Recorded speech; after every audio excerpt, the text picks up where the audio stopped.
Doctor Ashok Vardhan Reddy నా పేరుతో YouTube channel కొత్తగా నేను ప్రారంభం చేయడం జరిగింది. ఆల్రెడీ నాది ఆరోగ్యమస్తు యూట్యూబ్ ఛానల్ ఉన్నది. ఆ ఛానల్ కూడా మీరు సబ్స్క్రైబ్ చేసుకోండి.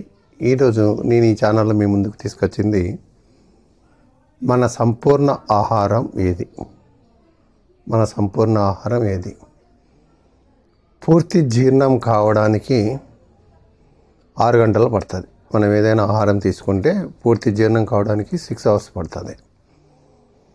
పండ్లు, పచ్చి కూరగాయలు ఇవి అవుతే కన్నా తొందరగా అరిగిపోతాయి. అదే మన అమృత ఆహారం కానీ మనం కానీ తీసుకున్నారంటే తొందరగా డైజెషన్ అయిపోతాయి. మీరు ఎప్పుడైనా ఉదయం పూట బ్రేక్ఫాస్ట్ బదులు ఫ్రూట్స్, మొలకెత్తని గింజలు, క్యారెట్, కీరదోస ఇలాంటి అమృత ఆహారం తీసుకుంటే మీకు 11 గంటలకు ఆకలి అయిపోతుంది. అంటే దీన్ని బట్టి ఏమర్థమవుతుంది, తొందరగా డైజెషన్ అయిపోతుంది. ఆయిల్ లాంటి పదార్థాలు తిన్నారనుకోండి, పూరి తిన్నారనుకోండి, ఉదాహరణకు ఇడ్లీ తిని చూడండి, 11 గంటలకు ఆకలి, 10, 11, 12 గంటలకు ఆకలి అనిపిస్తుంది. పూరి తినండి, 2 గంటలైనా ఆకలి కాదు. అది తేడా అనమాట ఆయిల్ పదార్థాలకి దీనికి ఉన్నదానికి. ఇక పండ్లు, పచ్చి కొబ్బరి, పెసర్లు, మినుములు తక్కువ తీసుకున్న ఎక్కువ శక్తిని ఇస్తాయి.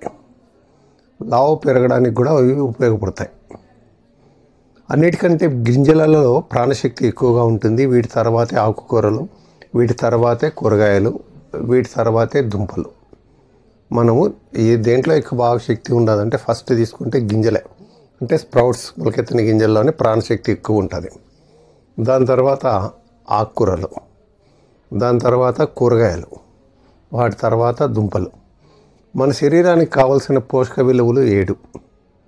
మన శరీరానికి కావాల్సిన పోషక విలువలు 7. అవి పిండి పదార్థాలు, మాంసకృతులు, కొవ్వు, విటమిన్లు, మినరల్స్, ఎంజైమ్స్, పీచు పదార్థాలు. ఇవన్నీ తగినంత మొలకెత్తని గింజల్లో తప్ప వేరే వాటిలో దేంట్లోనూ ఉండవు. 7 కూడా ఒకటే దాంట్లో ఉండేవి. చూడండి, మనకు కావాల్సిన సంపూర్ణ ఆహారము గింజలు.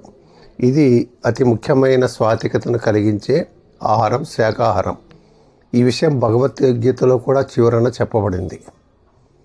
వడపప్పు, గింజలు, కొబ్బరి తెలివికి, మేధాశక్తికి మంచిది. పెద్ద మనిషిని ఆడవాళ్ళ ఎదుగుదలకు నువ్వులు, కాల్షియం, తెలివికి పచ్చి కొబ్బరి పెడతాం. అంటే మనం ఆహారం ఏదైతే మనము తింటున్నామో దీంట్లోనే సైన్స్ ఉంది. కాబట్టి మన పెద్దవాళ్ళు ఏమైతే ఆహారం తీసుకున్నారో అది మళ్ళీ మీరు మొదలు పెట్టండి ఆరోగ్యంగా ఉండాలంటే.